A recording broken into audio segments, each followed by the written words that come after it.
Chapter 9. The Gallery of Betrayal. The underbelly of Atlanta simmered beneath a shroud of dusk, its narrow streets slick with rain and secrets, neon flickering like a pulse gone erratic. Zephyra Seraphina Locke navigated the maze, her boots splashing through puddles, her leather jacket, borrowed from Liam, hugging her curvaceous frame against the damp. The coal locket swung heavy against her chest, a cold anchor beneath her blouse, its weight a mirror to the dread curling in her gut. A tip had come through, a friend's frantic call. "There's an exhibit, Zeph. It's you. But wrong." Now she stood before a dimly lit gallery, its windows blacked out, its door ajar like a mouth waiting to swallow her whole.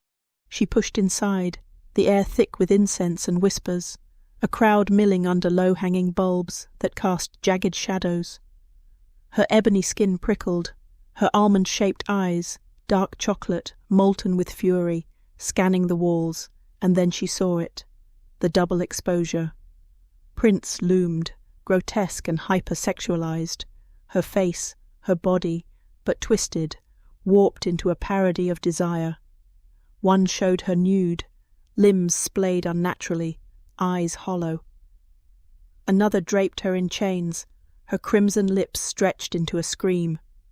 The coal locket gleamed in each, a cruel mockery of her heirloom, and her breath caught, a vice clamping her chest. The crowd murmured. Bold, provocative, their voices a dull roar as she stormed to the centre, her husky drawl cutting through. "Who did this?" Her gaze landed on the curator, a greasy man with a thin moustache, lounging by a table of flyers. He shrugged, his smirk oil-slick. "Art's free, sweetheart. Anonymous donor." She snatched a print from the wall, a distorted nude, her face leering, and ripped it in half, the tear echoing like a gunshot. Her rage masked a tremor, a violation that sank deeper than Sasha's theft, than Diana's judgment. This wasn't rivalry, this was theft of her soul. Her fingers brushed the coal locket, its cool weight grounding her as she rifled through a guest list on the table, names blurred until one leaped out.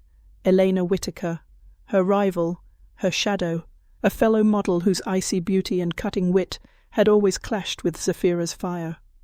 Elena's name glared in stark ink, a thread tying her to this betrayal, and Zephyra's pulse spiked, her crimson lips curling into a snarl. She'd faced Elena's jealousy before. Backstage barbs, stolen gigs, but this was a blade to her core. The curator slinked closer, his voice a greasy purr. "Quite the statement, huh? People love a fallen muse." She spun on him, her eyes flashing, her drawl low and lethal. "This ain't art. It's a lie. And I'll bury whoever's behind it."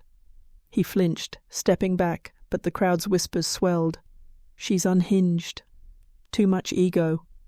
And her chest tightened, the locket's weight a lifeline as her throne crumbled further.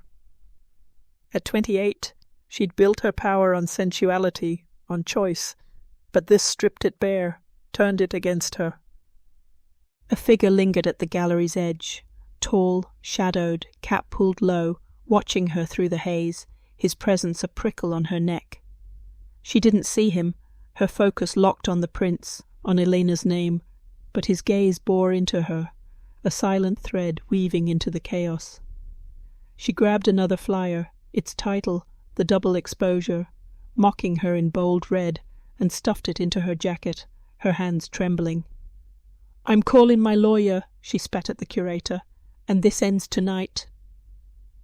The rain lashed harder as she stormed out, the gallery's whispers chasing her into the street, the flyer crumpling in her fist.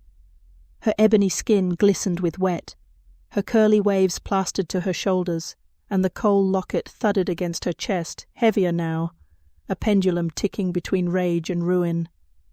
Eleanor's name burned in her mind, a rival turned enemy, but the violation ran deeper, her image, her truth, stolen and twisted. She flashed to Liam's lens, Maya's kiss, Diana's plea, and wondered, beneath her fury, if her freedom was a crown too fragile to hold. The shadowed figure slipped into the rain behind her, unnoticed, his steps silent on the slick pavement.